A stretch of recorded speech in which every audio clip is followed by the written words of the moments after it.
Bismillahirrahmanirrahim. Yang kedua, ketika kita ingin mendapatkan teman yang cita rasanya nutrisi, ketuk pintu rumahnya untuk meraih kedekatan dengannya. Artinya, yang jemput bola. Ya. Artinya bahwasanya kalau ketika kita berkumpul ketika kita ingin mendapatkan sikap dari persahabatan yang sholih, maka yang kita lakukan itu apa? Yang kita lakukan itu adalah bagaimana kita pada saat itu betul-betul proaktif. Kita jemput bola. Tidak bisa kita ingin mendapatkan persahabatan, lalu kita itu menunggu operan bola yang datang kepada kita. Tidak bisa. Kamu yang datang, kamu yang mencarinya, kamu yang membuka hati, kamu yang memberikan hadiah kepadanya, kamu yang bersabar di dalam berinteraksi bersamanya.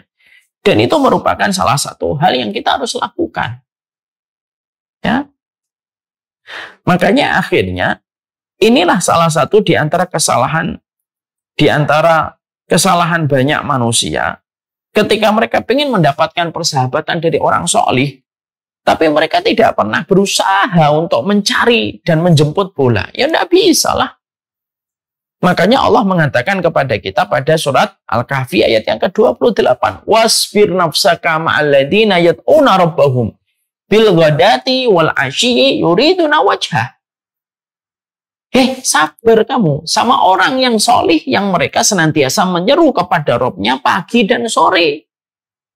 Jadi kita ini diperintahkan untuk sabar bukan hanya kepada orang zalim, bukan hanya kepada pendosa, tapi kita disuruh sabar sama orang sholih. Kenapa Allah itu menyuruh kita sabar sama orang sholih di dalam surat Al-Kahfi 28? Karena kalau bukan kita yang melapisi dengan kesabaran bersama orang sholih, mungkin orang sholih itu tidak akan pernah kenal dengan kita. Walinya Allah itu harus dijemput, didatengin. Dan kita yang betul-betul mengkondisikan, kalau ibu-ibu melihat suaminya, pergaulannya terus memiliki pergaulan-pergaulan yang hanya mengingatkan tentang dunia dan hobi, terus ibu harus menjadi support system untuk mengingatkan. Suaminya itu harus berteman dan bersahabatkan dengan orang sholih. Yang betul-betul bersahabat, bukan hanya sekedar formalitas, oh kenal namanya. Tapi betul-betul bersahabat. Lalu kita mengkondisikan diri kita bersabar bersama dengan orang sholih itu. Karena apa? Ya karena mendapatkan teman yang memiliki cita rasa nutrisi dan gizi itu kalau tidak kita sabar ya kita pasti akan sering meninggalkannya. Apalagi kalau ada kecewa. Makanya dijemput bola. Kita yang proaktif mencarinya. Kita yang proaktif kita yang proaktif bagaimana bermuamalah dengannya. Sampai betul-betul cocok kalau kita memang betul-betul mendapatkan orang ini ada ketakwaan dan ada akhlak mulia. Dan itulah yang sejatinya harus dilakukan. Jadi harus dicari. Didatengin rumahnya. Gimana sih kita ingin mendapatkan surga tapi kita nggak pernah datang ke tempat guru, tempat ustadz, tempat wali-walinya Allah. Kita nggak pernah mendatanginya. Lalu kita pingin supaya nanti akhirnya, nanti langsung kita ketemu di surga. Ya tidak segampang itulah. Para sahabat dikenang oleh Rasulullah itu ya karena perjuangan para sahabat itu sampai mereka tinggalkan rumah. Mereka meninggalkan Mekah, menemani Rasulullah ke kota Madinah. Dan itu pelajaran untuk kita. Memang begitu cara kita. Harus sabar. Saya memiliki circle teman yang dikatakan oleh Imam Nur Rajab teman yang berkategori sebagai nutrisi dan gizi itu 40. Ya kita yang harus sabar. Kita WA, kadang telepon nggak dijawab. Ya kita harus sabar. Kenapa? Ini harus dijemput. Tidak bisa menunggu bola. Kita yang proaktif. Kita datangin pondoknya. Kita kalau mampu bawa keluarga kita. Diperkenalkan anak-anak kita dengan keluarga mereka. Ngobrol kita dengan mereka. Dan itu yang harus dilakukan. Lah banyak orang hari ini, di tengah zaman materialisme, persahabatan itu dibangun di atas profit. Dan dibangun di atas hubungan mutualisme dan cuan. Sehingga akhirnya, kita tidak pernah mendapati teman yang bercita rasa sebagaimana cita rasa akhirat. Tidak ada mutualisme, tidak ada profit, tidak ada cuan pada kehidupan itu. Ya. Yang menjadikan akhirnya apa? Kehilangan sesuatu yang menjadi karunia besar pada kehidupan kita. Ya. Maka maaf ya, beriman kepada Allah itu adalah sebuah kewajiban. Tapi mendapatkan sahabat yang membantumu beriman kepada Allah itu karunia besar. Dan itu harus dijemput. Ya. Makanya kenapa sih di dalam literasi, dalam ulama salaf itu ilmu didatengin ya supaya murid itu mendatangi tempat guru, kenal dengan gurunya, paham. Kita mendatangi pondok, kita mendatangi tempat ustadz yang kita belajar darinya. Supaya betul-betul kita mendapatkan pertemanan yang baik dan persahabatan yang baik. Lingkungan, yaitu yang vibes-nya itu positif dalam urusan akhirat kita.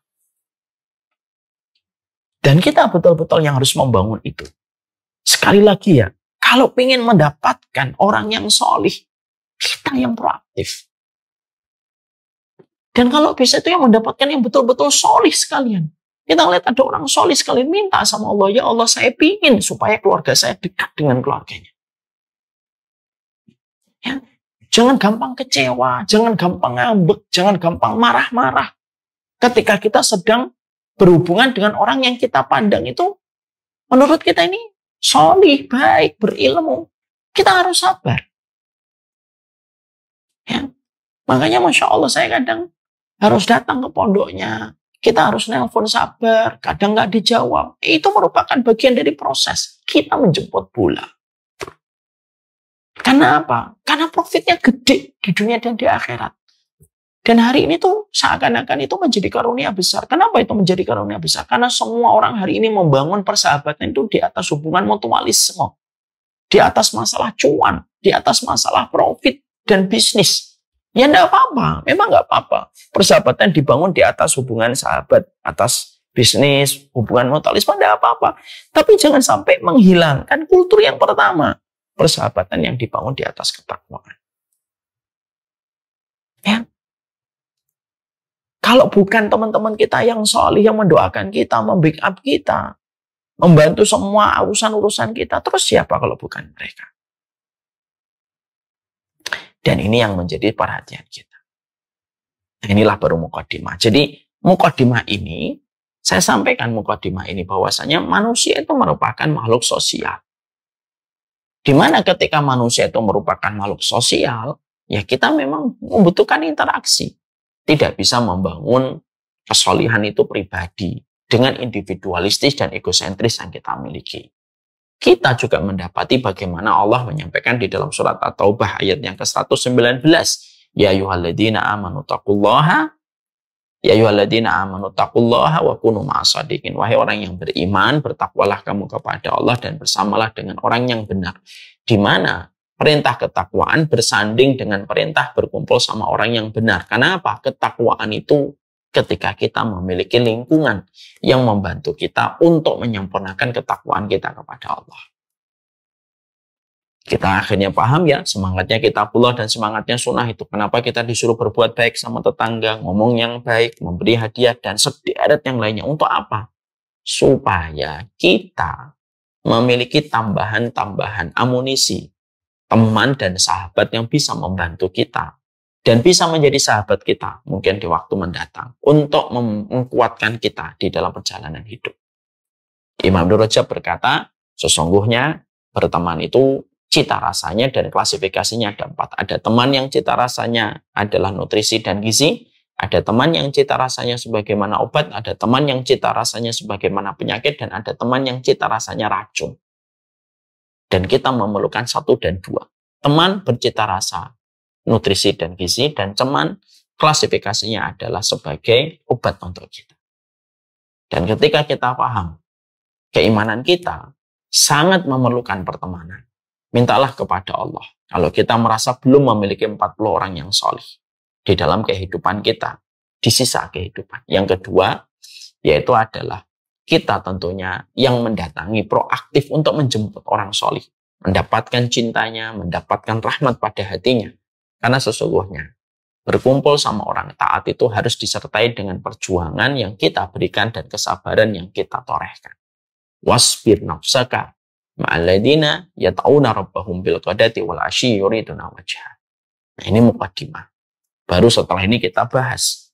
Nah, terus hubungan saling mencintai karena Allah itu kayak apa? Kalau kita sudah dapat, akhirnya kita punya alasan, kita punya why, kenapa kita harus membuka hati kita untuk orang lain, terutama yang sejenis ya, jangan dipakai untuk yang lawan jenis ya. Kita akhirnya tahu why-nya kita, kenapa kita harus butuh sahabat, butuh 40 orang gitu.